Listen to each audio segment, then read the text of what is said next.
a place forever marked by loss and remembrance. This dark spot along the winding Ruwangwe Road is where 89 young learners and their teachers lost their lives on August 3rd, 1991 in what remains Zimbabwe's worst road accident, the Nyanga Bus Disaster.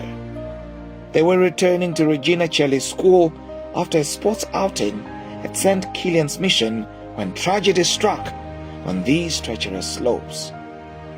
Today, we remember the innocent lives cut short, the families forever changed, and the nation that mourned together.